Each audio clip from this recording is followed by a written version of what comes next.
welcome to Prophetic Perspectives on Current Events. And we've got some real current events to talk about today. A major new movie by our friend Rick Eldridge here. Good to be here. Good to have you, Rick. And if you did not see Rick when he was on Prophetic Perspectives before, let's just do another little introduction. Tell us a little bit about yourself. You have an incredible history. Well, it's I'm blessed to be able to tell stories that can hopefully make a difference and inspire people. And my early days, I began in the music industry and was a recording artist, concert artist. And so I tell people I used to write stories that were 3 minutes long, and we call them songs. Now I write stories that are 2 hours long, and we call them movies. Right. But we're still doing the same thing. But it's been a real joy to as I transitioned really first in music and writing scores for film, and then story editing, and then eventually creating my own product. And so I've been doing that for about 30 years now, and have close to 100 titles in the marketplace, from everything from kids animation to feature theatricals. Yeah. Now, didn't you work with Disney for a while? And I was in Orlando doing music, and that was kind of my entree to the film world. I was doing a thing with the Florida Symphony, in the BJ Studios in Orlando, and the engineer said, "Rick, have you ever thought about scoring a film?" And I said, "Well, I'd love to do that." And he was working with Harcourt Brace Jovanovich, which was a big educational publisher, and they also owned SeaWorlds at the time.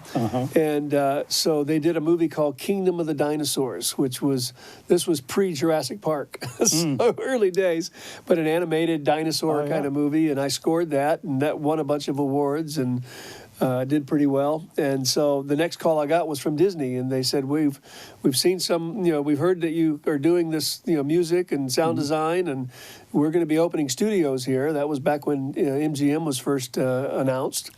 And could you send us your reel? It's all about show us your stuff. And so I said, well, I've got this movie I just finished. I'll send you that. I didn't tell them it was the only thing I had at the time, but it worked. And really? So that basically gave me an entree to work on the Disney lot, and I also wound up basically with studios at Universal, because Universal came in right behind Disney and put their studios in and their sound stages in. And so we were on the back lot at both facilities for a long time, doing all kinds of Disney shows like Adventures in Wonderland, and of course over at Universal we were doing a lot of Viacom shows like Superboy and Superforce and Swamp Thing, and hundreds of episodes of that. But it was an opportunity for me to learn. You're repeating those episodes over and over again. We did over 120 episodes of Adventures in Wonderland. Wow. And so, all of these hours of TV you learn. And so I was able to kind of hone my craft, and God gave me a great opportunity there to be able to really, build what he was going to really make me involved in later down the road, which was making my own film. Yeah. And I remember the way we met. We met on an airplane. You were sitting over here. Somehow we talked a little bit on the airplane. And then we were, it was the Beverly Hills Hilton. That's right. The Beverly Hilton. We were eating with I guess he was the manager then. And he had this rooftop place, takes us up there, and there's Rick, guy we met on the airplane. Right. Sitting over there, so we talk again. Then we're about to play golf in this golf tournament.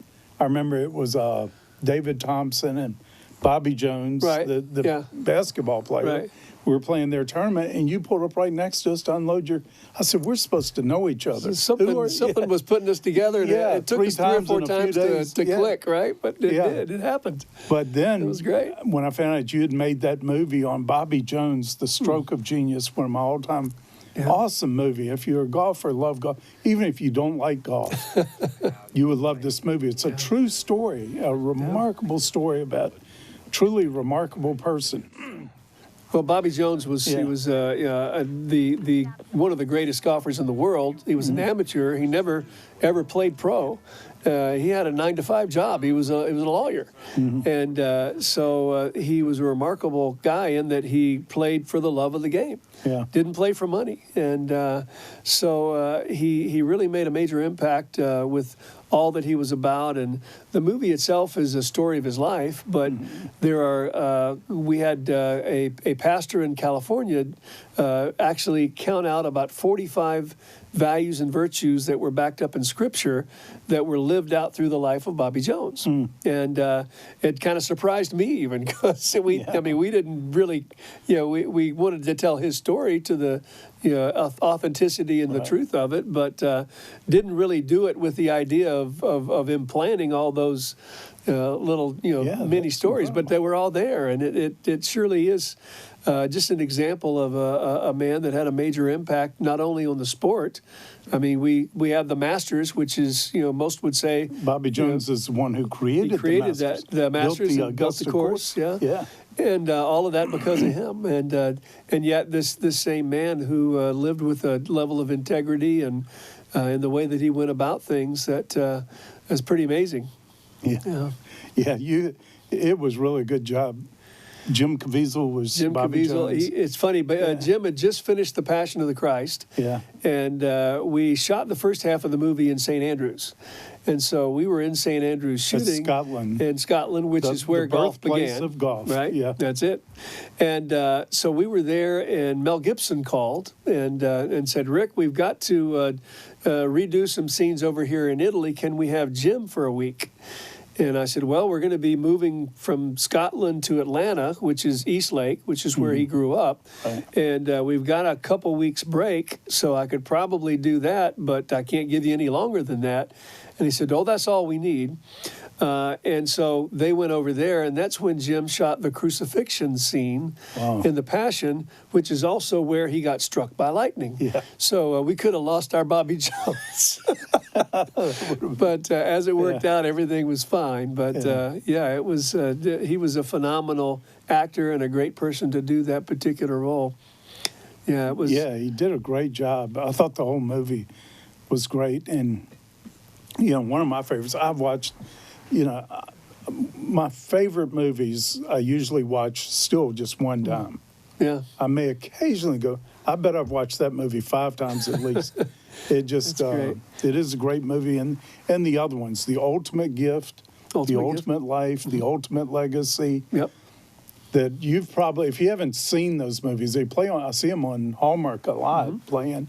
Yeah, they are incredible movies. Thank you. Yeah. Well, The Ultimate Gift was the first of the trilogy, and these are not true stories, but fictional stories written by Jim Stovall, who, and it's really the story of this self-made billionaire played by James Garner, and he was just phenomenal. We've had the opportunity to work with some great actors, and you really have. Jim was fantastic. We were. Yeah. We were his last movie, and in fact, we were on the set doing his roles, and after he finished his part, he came over and put his arm around me, and he said, Rick, this will be my last movie unless they do Grumpy Men 3, and I won't have to act. So, wasn't any acting in that. You wouldn't have to act in that. You'd just do it. Yeah. But no, it was fantastic to work with him, and we were part of the early stage introduction of Abigail Breslin, who is a great young actress, and so we've had a great cast. Lee Merriweather, Miss America, and Catwoman. She was having dinner we had lunch with Lee. Right. She didn't know how to eat shrimp. She'd never been to the South. What I do here? Yeah, that's right. But what a nice lady. She's a she was the first Catwoman, wasn't she? She was. She's Catwoman. And then the classic actor Bill Cobbs, who played the attorney, and Bill's just been in everything. For all these years, he's one of these actors you see his face and said, I know that guy. Yeah. He's just been in hundreds of movies. But it was a great cast, and that kind of spun off into The Ultimate Life. We brought all the cast back, and then we added Peter Fonda for that one. And Peter played a rancher that helped mentor one of our young actors in that movie. And then the final, we added Raquel Welch. And she did a great job playing a role of an aristocratic lady, and that she did a fantastic job in that. Yeah, I remember you sending us pictures of Yeah. She's 70 years old. 75 years old and looks beautiful and amazing. Yeah. You would never know that, but she was amazing. She did a role that was very, very different for her. It was an aristocratic lady that owned this big bed and breakfast in this facility that she was leaving to her grandson. And so it's the story of him basically having to deal with some of the same values and virtues of his life that she wanted to instill, as in the original movie we did with James Gardner, instilling that in his grandson. She called me and we talked for about an hour about the story before she accepted the role. And when we were done, she says, "Rick, I just want you to know that the lady's character was Sally Anderson. I want to let you know that I'm coming to the movie as Sally Anderson, not as Raquel Welch." And what she was saying by that was, she had been, basically in most of her career, because of her beauty, she had been put in these positions as the beautiful woman, and that was her role, is to walk on set and be who she was. Yeah. And she says, "I'm playing this role, and I'm going to be this lady and become this lady. Wow. And you won't get Raquel Welch. You'll get me doing this role that you need me to do." And that was fantastic. That was saying to us that I believe in the message of this lady and what she's going to portray in the movie, and I'm going to become her. Yeah. Which it was neat. That is a good powerful. time. You've got to see those movies. You got to watch them. They play I see them on a lot. They do. The Hallmark has owned the whole trilogy for a number of years now, and it's funny. The Ultimate Gift has one scene in the entire movie that's a Christmas scene, and it actually happens in January because it's the character of Abigail Breslin is dealing with cancer, and so she misses Christmas basically because of her treatments. And so they literally fly her to a ranch, which Brian Dennehy, another actor in the movie, has this big ranch in Texas. And so he, brings snow in and actually has it blown into his front yard in Texas, mind you, to be able to have a Christmas party for this lady in January, this little girl in January. That's the only thing about Christmas in the whole movie. But Hallmark says, "Oh, it's a Christmas movie." I see it. I see it playing during So Christmas. they put it on every Christmas, and it's become a Christmas classic. And I'm thinking, boy, I didn't really make a Christmas movie, but it works for that. But it's kind of fun. Yeah. Now, if these are movies with powerful messages in them, and but they're also well done, entertaining, you just get caught up in the story and in these people. But also, there's a impact message, and you also just have finished one that it could be big, it could be really big, and we're going to talk about it just as soon as we come back.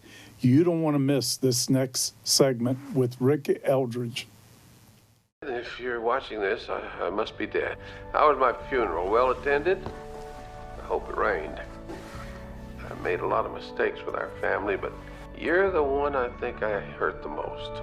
So I want to give you a gift, a series of gifts leading up to, well, I'm going to call it the ultimate gift. Now, you fail in any way, it's over. You get nothing. This powerful DVD set by Rick Eldridge teaches us the value of work, money, family, friendship, and gratitude. The ultimate gift, the ultimate life, and the ultimate legacy. The Ultimate Gift Trilogy DVD set, all for the price of $25, and that includes free shipping on domestic orders. Order now. Call 888-778-7141 or visit store.morningstarministries.org.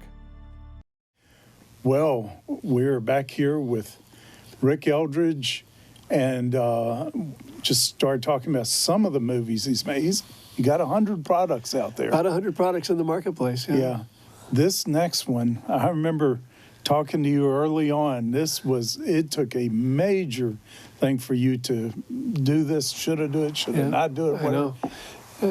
I really struggled with it. It was, I tell dramatic feature films that have a Christian worldview, like an Ultimate Gift or like a Bobby Jones, who, in their story, they very naturally tell messages that can hopefully direct people's lives and can inspire and encourage and affect change.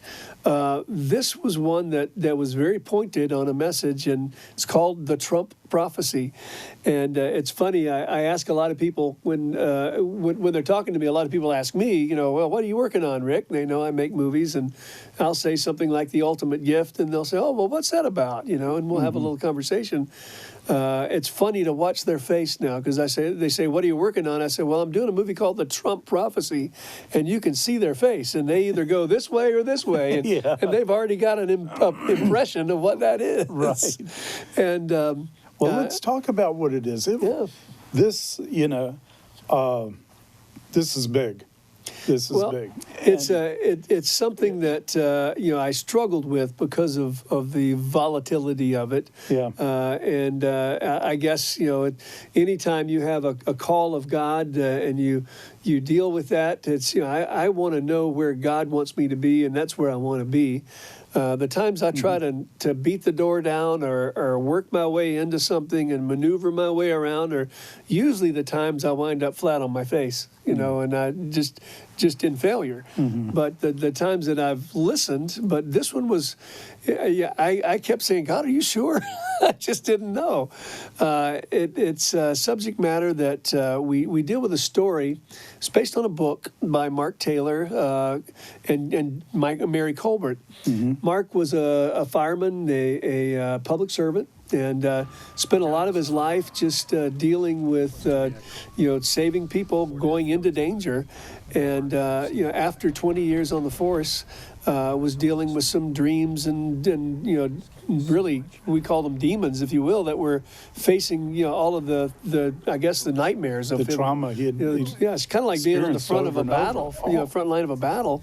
Yeah. And Dr. Colbert had dealt with some PTSD and with some military people coming out of battle that needed, healing or needed, to redirect a lot of their thoughts. And so Mark was referred to him. And through the process of that, he shared his diary, which he kept a diary of all of his dreams and all of the things that had happened to him. And this one particular thing that he shared with Dr. Colbert, and it would happen in April of 2011. He couldn't sleep. He was sitting up in his living room, had his diary, and he was watching TV. And this guy was on the screen talking to some international business people, and he gets this premonition that he's hearing the voice of the next president. And it was very distinctive, like a voice that he heard. And so he writes it down, and then he says, Donald Trump, with a big question mark. Like, really? Yeah, nobody saw that. And so he shared that with Dr. Colbert, and now it's fast forward. This was 2011. Yeah. This is now the end of 2015. And he says, I got this one. It was kind of weird. He didn't even run. And then Trump became president on the second term. I mean, Obama took the second term. And now here he is, and it's happening. And I don't know if he's going to win or not, but this is, happening now. And he said, Dr. Colbert says, can I share this with my wife? And Mary does a lot of connectivity among ministries all over the country. So as he shares it with Mary, Mary kind of gets the distinct impression that this is something that really needs to be prayed about nationally. Yeah. So she started a movement of prayer. So even the byline of the movie, as we have it now, is a message of hope, a movement of prayer. Because that's really what happened for Mark. The confirmation of this message that he heard from God was really a big part of his healing, of his realizing that God really does care about me. And why would he give someone like me and all of my struggles and all of my, just the simple life that I am, why would he speak to me with a message that could change the world? Yeah. And so it was part of his healing. And then Mary took it to the next level.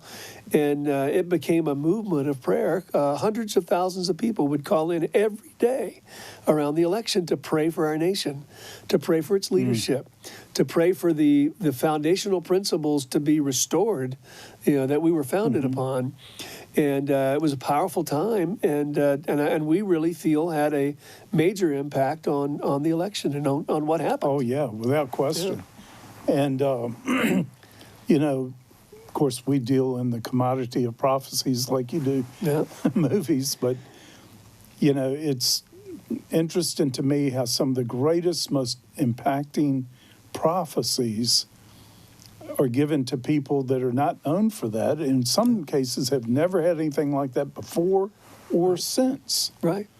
Well, it's interesting with Mark. The way we used it was, a great example in the Bible is Moses, and we came up with this idea in the movie. And I'll give you one little thing of the movie that you can look to. It's symbolic if you know what you're dealing with. Otherwise, you'll just see it as part of the scene. But a lot of great visual effects. We actually reenact a lot of these dreams that he had, and have this demon character that he fights and wins the battle. And he wins the battle when he finally says, God, I can't do this. I can't do this on my own. And there's a scene where he's literally riding in the air, and what you see come up is no weapon formed against man can prosper. And that scripture, and that just causes a demon to flee. But we tell all of these stories within the concept, but there's a scene where he, just before he hears the voice of Trump and gets this prophecy, he's sitting in his chair, and of course he's a fireman, so a lot of these dreams have to do with fire, and have to do with the tormenting of that. You guys burned down some houses doing this movie, didn't you? We did. So, but he's sitting in his chair, and you see the whole lounge chair that he's in catch on fire, and it's completely burning and engulfing him, and then he wakes up from the dream. And we use that symbolically as the same thing that happened to Moses when he saw the burning bush. And of course he said, God, why do you want to use me? I can't even talk. I don't know how. I'm afraid of people. I'm not your mouthpiece. Let my brother do this. He's much better than I am. But God said, no, I've chosen you. And just as you were saying, God can use any person that is willing to be opened and hear from God. Mark, very unassuming, very quiet, very private person, a shy person, really. He's not the kind of guy that's going to walk in a room and you're going to notice. He just kind of doesn't want to be noticed. Right. But God chose to use him in that way. It's pretty remarkable. Listen, you've got to see this movie. And I have not seen it yet. I couldn't make it back for the one showing Rick had at his studios here, but what I heard about it from my friends who did go to see it, they said this is truly remarkable movie. Now you did the Four Blood Moons thing too. That Four was Blood Moons incredible. And the byline of that was something is about to change, and that was 3 years ago, and boy has it. Yeah, no kidding. And I think there's a prophetic message coming forth here, but it's going to be shown in how many theaters around? It'll be 1,000 theaters all over America. Yeah. And what's really great, you can go to your phone and dial * movie, just like you were going to make a phone call, but hit the star sign instead of the pound sign, * movie, and it'll prompt you all the way to the closest theater near you, and you can buy your tickets. That easy. You want to be there. You want to see this. And Rick, I think the timing is incredible too. Amen. When will it be shown? What is the date? October the 2nd and October the 4th. Yeah. 2 dates. So you want to see that. And I will be in one of those theaters with you, I promise you. You don't want to miss the next segment of Prophetic Perspectives. My job as a fireman was to react calmly. You can't afford to have feelings about it. It'll get you killed. In my work, I've seen everything. But what I saw last night scared me so much.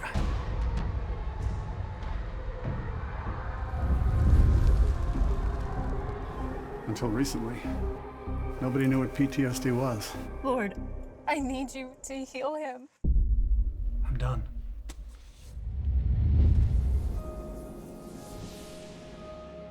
How does it feel? It's a little scary. I have very graphic dreams. Sometimes I think it's God talking to me. Dreams are important. They can give us a window to what's going on inside. I got this one in 2011. The Commander-in-Chief Prophecy?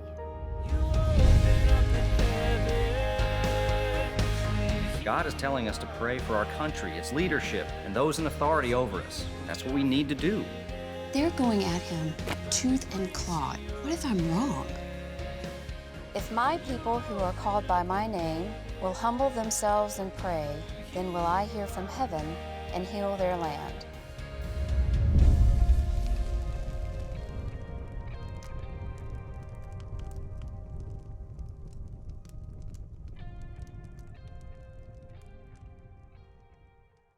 If you're watching this, I must be dead. How was my funeral? Well attended? I hope it rained. I made a lot of mistakes with our family, but you're the one I think I hurt the most. So I want to give you a gift, a series of gifts, leading up to, well, I'm going to call it the ultimate gift. Now, you fail in any way, it's over. You get nothing. This powerful DVD set by Rick Eldridge teaches us the value of work, money, family, friendship, and gratitude. The ultimate gift, the ultimate life, and the ultimate legacy. The Ultimate Gift Trilogy DVD set, all for the price of $25, and that includes free shipping on domestic orders. Order now. Call 888-778-7141 or visit store.morningstarministries.org.